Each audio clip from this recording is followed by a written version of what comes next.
Have you ever walked into a Montessori classroom and noticed what's not there?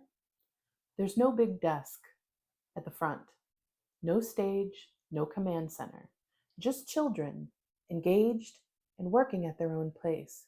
It feels more like a home than a traditional classroom. Today on Montessori Unlocked, we're going to talk about why that matters, why the absence of a desk at the front is a radical rejection of traditional hierarchy, and how that shift transforms power, learning, and relationships in the classroom. In most conventional classrooms, the teacher's desk is more than just a piece of furniture. It's a symbol, a border between teacher and student. It says, this is where authority sits. This is where decisions are made. This is who holds the knowledge. That setup, whether intentional or not, recreates the power dynamics we see in many adult systems. Top down control, separation between those who instruct and those who receive, hierarchies that decide who gets to speak, who gets to move, who gets to question. In contrast, Montessori classrooms are designed to dismantle that dynamic.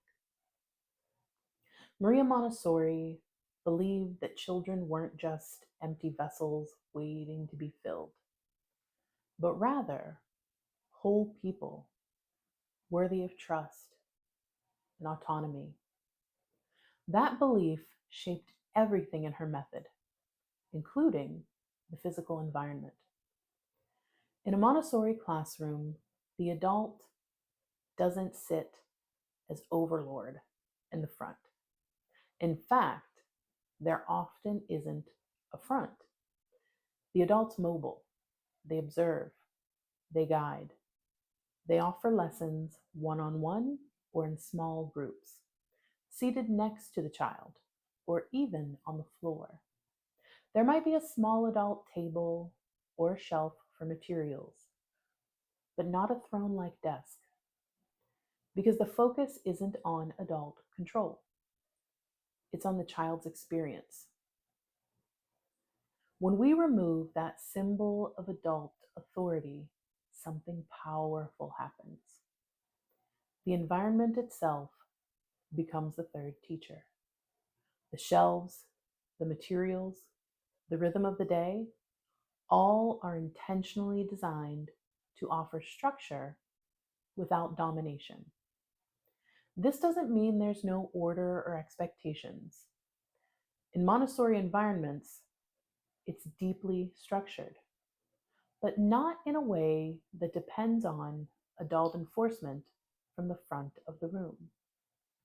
Instead, responsibility is shared. Children have freedom within limits. They navigate their own learning, resolve small conflicts, and even help care for the space. That decentralization of power is not chaos, it's community. This design choice isn't just about classroom aesthetics, it's about preparing children for a more just and democratic world.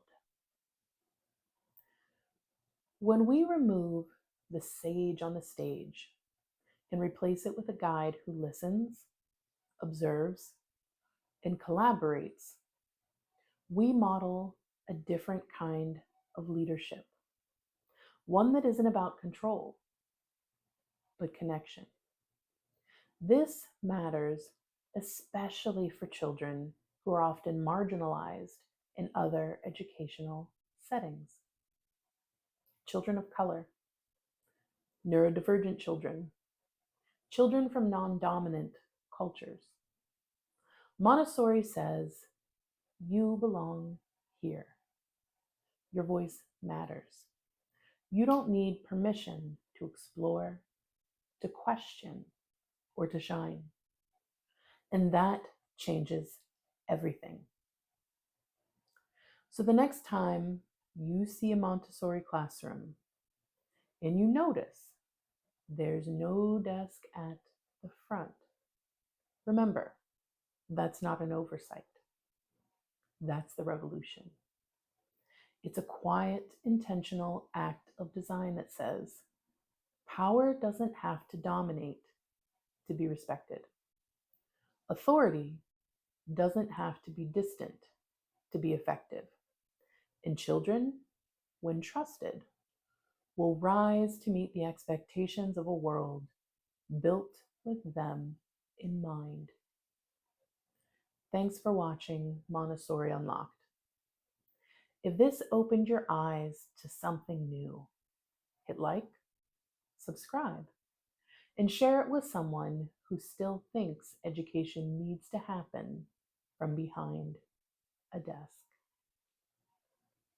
Until next time, keep learning, keep listening, and keep dismantling what no longer serves us.